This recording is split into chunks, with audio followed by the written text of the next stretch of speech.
سب سے بڑی نعمت عظمیٰ امیر المومنین کی ولایت ہے. تو ہمارے محترم بھائی نے جو درود بھیجوایا تو مجھے اس سے مولا کائنات ہی کی حدیث یاد آ گئی.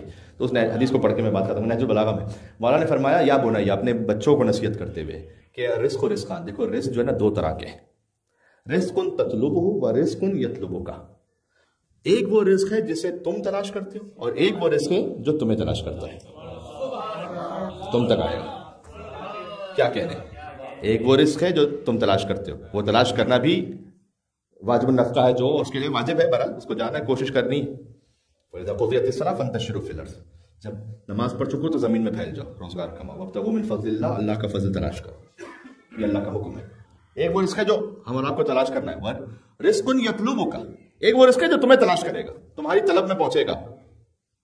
کئی مرتبہ مثلا اچانک کبھی میراث سے کوئی بڑی دولت مل جاتی ہے، کبھی کسی کی جانب سے کوئی ہدیہ، کبھی کسی کی جانب سے کوئی ایسی بات کہ خود بخود ایسا لگتا ہے کہ اس میں ہماری کوئی ایفرٹ بھی نہیں تھی. اور وطن من یتق اللہ یجعل له مخرجا ویرزقه من حیث لا یحتسب، کہ جو اللہ کا تقوی اختیار کرتا ہے اللہ اس کے لیے پریشانیوں میں سے راستہ نکالتا ہے اور اسے ایسے مقام سے رزق عطا کرتا ہے جہاں اس کا گمان بھی نہیں ہوتا.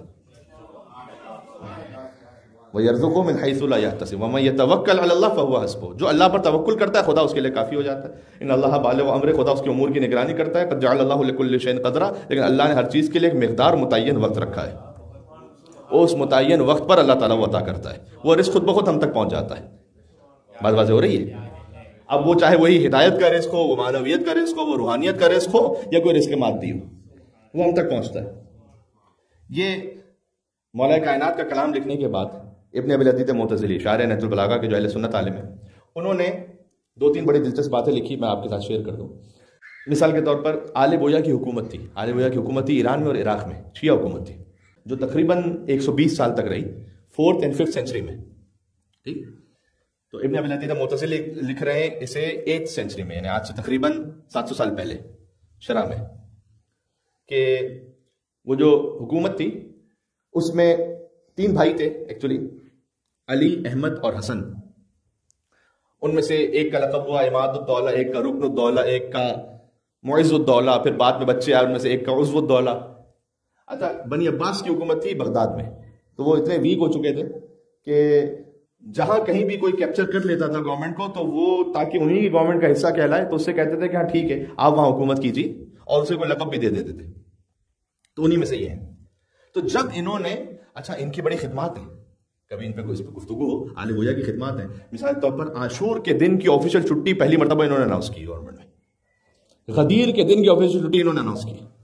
غدیر کے موقع پر آفیشیل جشن گورنمنٹ کے لیول پر وہ انہوں نے پہلی مرتبہ برپا کیا. مثلا شیعہ اذان، شیعہ نمازوں کے لیے، شیعہ جماعت کے لیے کھل کر اہتمام ہونا پہلی مرتبہ ان کے دور میں ہوا. تو یہ ہے آل بویا. تو ان میں سے جو عماد الدولہ، اس کا لقب ہے، جب اس نے حاکم فارس کو شکست دی تو اب شکست تو دے دی گورنمنٹ کو، لیکن خود کے پاس کوئی مال و اسباب دولت نہیں تھی زیادہ. رزق یطلبک، کوئی رزق ہے جو خود آپ تک پہنچتا ہے. تو یہ جا رہے تھے اپنے کچھ سپاہیوں کے ساتھ، ایک جگہ جس گھوڑے پر سوار تھے اس کی ٹانگ پھنس گئی زمین میں، اور بہت کوشش کرنے کے بعد بھی وہ نہیں نکل پائی. ایک گڑھے میں پھنس گئی، بہت کوشش کرنے نہیں نکل رہی. تو اب کیا کیا جائے؟ تو اب انہوں نے کہا کہ اس کو چاروں طرف سے کھودا جائے اور زمین کو اس طرح سے کھود کر وسیع کر کے اس کی ٹانگ نکالی جائے. جیسے انہوں نے وہاں کھودنا شروع کیا تو وہاں درہم و دینار جو حاکم فارس نے چھپا کے رکھے ہوئے تھے. تو یہ ابن ابی العدید معتزلی نے ذکر کیا کہ یہ جو علی بن ابی طالب کا کلام ہے یہ اتنا برحق ہے کہ ایک رزق وہ ہے کہ جسے آپ تلاش کرتے ہیں، اور ایک وہ رزق ہے جو آپ کی تلاش میں آپ تک پہنچتا ہے. عجب ہے. اللہم صلی علی محمد وعلی محمد. تو